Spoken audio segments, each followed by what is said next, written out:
Bienvenue à fan de hack. Aujourd'hui, je veux juste vous apprendre comment pénétrer un système d'exploitation Windows XP SP1. Je dis bien SP1. Bon, on va déjà commencer. Bon, je n'ai pas totalement installé les systèmes Kali Linux. Je l'utilise en virtualisation, c'est-à-dire les machines virtuelles. Donc, vous allez tout de suite regarder comment faire. Déjà, vous allez constater que j'ai ouvert mes deux machines virtuelles. Le premier qui est Kali Linux et le deuxième qui est mon système d'exploitation cible Windows Pro SP1. On va rentrer dans Kali Linux.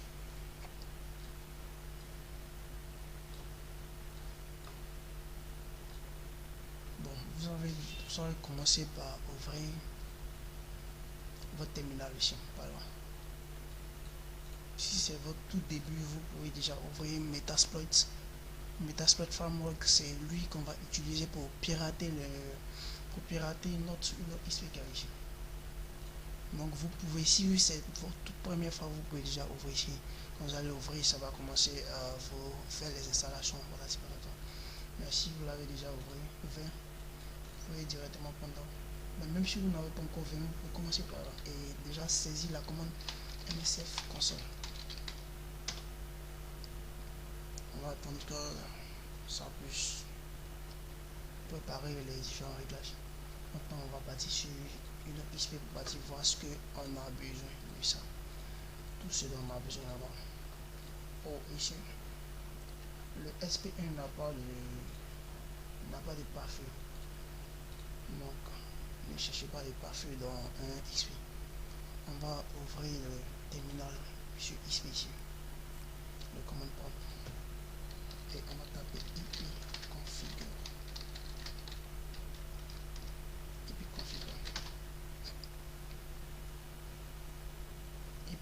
C'est juste pour récupérer l'adresse IP de cette machine qui est XP SP1. Donc ici on voit bien que l'adresse est 192 168 148 132. Donc ça sera forcément différent chez vous. Vous pouvez le noter quelque part comme ça pour la suite. Ah bah, notre système, notre Metasploit est déjà ouvert. Comme vous pouvez le voir, je suis à la version 4.13.0 df. On va bien installer 1604 Explorer, 913 auxiliaires, 900 auxiliaires, 458 payloads. On n'a pas besoin de ça. On va utiliser l'exploit MS 08-068. MS 08-067 pour ne pas dire. Donc on va déjà commencer par faire une recherche de cet exploit. En fait, recherche tirer de ce que vous voulez rechercher et puis vous tapez valider par entrer directement. Alors, on voit bien qu'il a déjà trouvé notre exploit. C'est lui qui est exploit / Windows SMB. On va utiliser cet exploit. Pour utiliser, on utilise la fonction use exploit dans SMB. Donc Windows d'abord. Windows dans SMB dans MS 08-067-metapi. C'est l'exploit que là. On valide par entrée. Quand on valide par entrée, on va directement que l'exploit est sélectionné. Donc on peut maintenant, on va taper la commande show options. La commande show options va vous permettre de voir tous les paramètres pour configurer cet exploit. On valide par entrée. Excusez, il y a un peu trop de bruit. Donc ici, on regarde un peu ces informations. On va ROS. ROS qui veut dire Remote OS. Remote OS en deux termes, c'est l'adresse IP de la cible. Ici, on va requérir là. On voit bien c'est que yes. Non, c'est méga important. On a forcément besoin de ça pour que l'exploit puisse fonctionner. Donc, il va falloir configurer ça. Si vous vous rappelez, le ROS, le Remote OS, n'est rien d'autre que l'adresse IP que nous avons récupérée ici.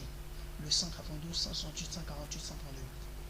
Donc on va le mettre par ici. On va taper quoi 7. fasse 142.168.148.142 et puis on valide.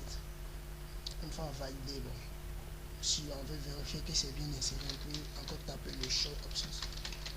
Vous voyez bien que ce que je viens d'insérer est bien entré.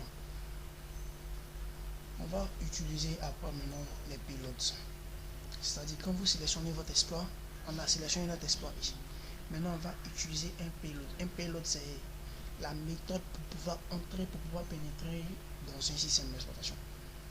Donc ici, le payload qu'on va utiliser le méthode. Bon, on va d'abord montrer tous les payloads disponibles ici pour ne pas vous emmêler. Show payloads. S à la fin, show payloads. Ce qui va nous afficher ici tous les payloads disponibles pour cet exploit, bien sûr. Voici tous les payloads disponibles. Tout. Enfin, il y a vraiment beaucoup de payloads. Ici, on va pas chercher 1000 solutions ou bien encore. On va juste prendre un payload qui nous intéresse beaucoup. Ici, vous pouvez voir les payloads de shell pour avoir un contrôle, un accès shell. On peut très bien utiliser ce payload là, il va très bien fonctionner. Bon, pour cet exercice, on ne va pas utiliser ces payloads. On va plutôt utiliser le multipreter. Le multipreter est très puissant. Vous pouvez voir déjà ici, c'est la puissance. La puissance elle est normale. Avec ça, on peut faire beaucoup de choses. On va utiliser le Windows multipreter bind-tcp.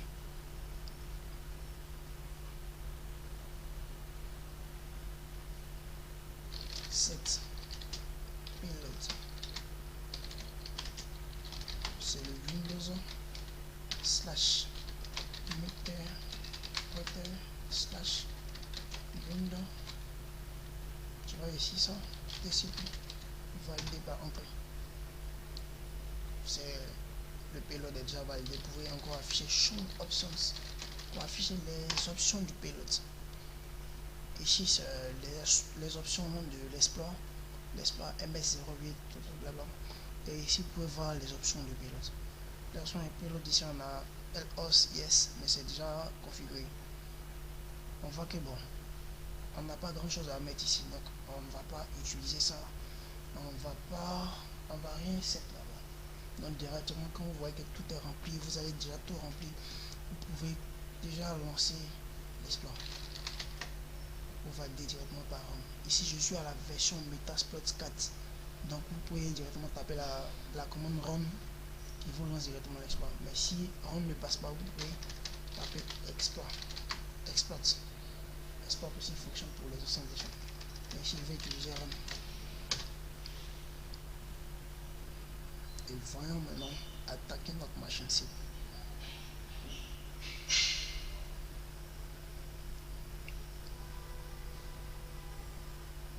Wow. Multipreter section on up needs.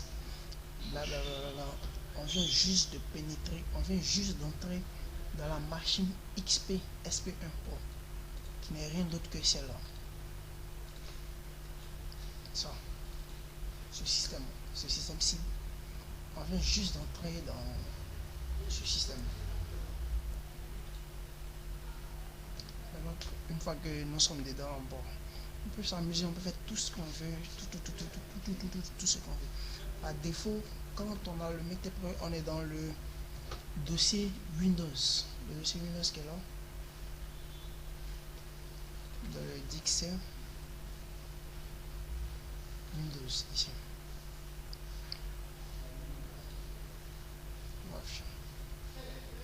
Windows System 32. Par défaut, on est dans ce dossier. On va partir voir déjà en affichant la commande ls. ls qui va nous afficher tous les dossiers qui sont là.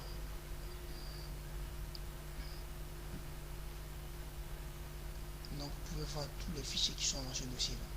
Tout ça, ce sont les fichiers qui sont dans ce dossier. Tout ce qu'on veut faire, si on veut copier, si on veut faire tout ce dont on a besoin de faire, tout est ici. On peut taper la commande PID pour voir si nous sommes dans quel dossier. On peut directement lire ici pour voir. On est dans C, Windows System 32. Bah, c'est intéressant. Pour faire juste quelques petits tests, on va retourner ici. Retourner d'un dossier en arrière. LS pour voir.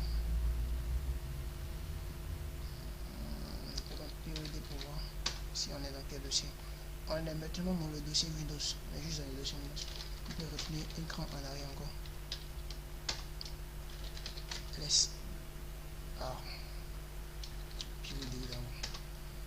Alors, on est juste à la racine C. C'est-à-dire, on est ici. Et c'est bon. On est juste ici. Quand on fait le LS même, on voit déjà, voici les différents dossiers. Il y a des fichiers cassés dessus. Voici ça, le dossier Easy, qui est un DIR, c'est-à-dire c'est un dossier. Le dossier document and setting, le dossier document and setting, le dossier Easy, le dossier programme field, le dossier system volume information, le dossier Windows dans lequel on est quitté, et puis le reste sont les fichiers. Moi ici on va pas faire grand chose, on va juste créer un dossier de cloche. Un dossier de cloche qui va dire le nom fan de hack. Content directory, on peut voir que on peut afficher la commande ls pour voir. Ah, on peut voir directement que on a créé le dossier, le dire fan de hack. On peut partir vérifier là-bas. Ah, blablabla. On voit que le dossier est là. C'est pour vous montrer la puissance de ce logiciel-là qui est Metasploit pour exploiter tous les systèmes Windows XP SP1 que vous voulez. Et par cet exploit NetAPI, vous pouvez faire tout ce que vous voulez. On va taper la commande PS pour voir tous les processus qui sont activés. Ça c'est tous les processus qui sont activés. CMD Toto Explorer qui n'est rien d'autre que l'explorateur. CMD qui est le command prompt que nous avons ouvert habituellement, qui est celui-là. Le command prompt, c'est lui qui est le cmd.xp. Donc ici on peut faire beaucoup de choses. Par exemple, on peut activer la commande help pour voir directement les commandes qui sont disponibles. Vous voyez bien, on peut même record audio from the default microphone for Hexagon. On peut enregistrer l'audio, on peut commencer une vidéo de chat, on peut lister tous les webcams disponibles, tout ça. Il y a beaucoup de choses pas mal, très intéressantes, il y a beaucoup de choses à acheter. Bon, on va sûrement l'apprendre dans une autre leçon, dans une autre leçon. Voici tout le PS qui est list running process pour lister tous les procès qui sont en cours. Reboot, si on veut redémarrer l'ordinateur, on va faire le reboot. On va probablement utiliser le kill. Le kill, voyons comment il s'utilise. On peut taper juste kill, ils vont vous montrer comment utiliser le kill. Le kill suivi de PID de l'action A. Le PID c'est quoi? Voici le process. Voici le PID. Je veux plus m'occuper de cmd.xu. Son PID c'est quoi? C'est 984. Je vais le fermer. Ici il est bien ouvert. Je vais le fermer à travers la commande kill qui est suivi de 984. Le PID, je valide. Quel est le PID? On peut, bon, selon mon cas Linux, il est déjà fermé. On peut partir vérifier ici.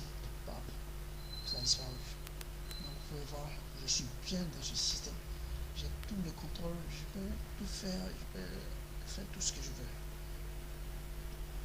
Comme ce que je disais, redémarrer. Je peux redémarrer. Reboot. tape cette commande là, je redémarre l'ordinateur caché. On peut vérifier le redémarrage ici.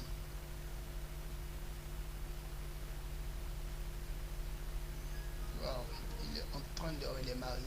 Il est massue. C'est formidable, c'est formidable. Il va échantillon d'arrêter d'abord et puis après il va le redémarrer. Patientons juste quelques secondes.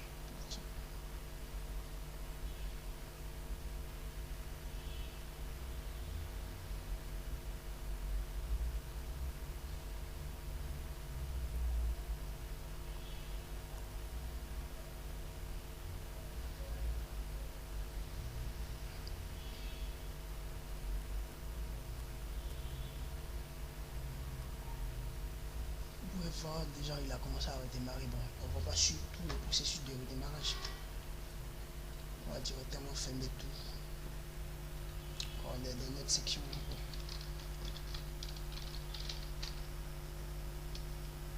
Je suis dans la section. On aurait pu très bien utiliser d'autres payloads comme le payload de shell. On peut utiliser cette payload livraison shell beans. On va utiliser toujours le beans TCP valide. On peut faire le show options pour voir les options à remplir. On va faire une petite show options pour voir les options à remplir. Bon, j'ai déjà utilisé auparavant, donc toutes les options sont déjà remplies. Donc directement par là, je peux déjà lancer l'espoir. Je vais vérifier le remote host. Le remote host qui est bien le 132 à la fin. Je peux déjà directement lancer export. Paf. On a ici une commande shell. Une commande shell, c'est quoi? C'est rien d'autre que le CMD que nous avons ici actuellement. C'est rien d'autre que cette commande shell. Je vais quitter.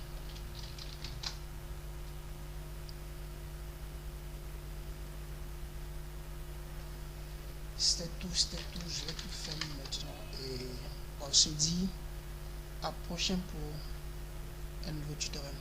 On sera très bien. Bye.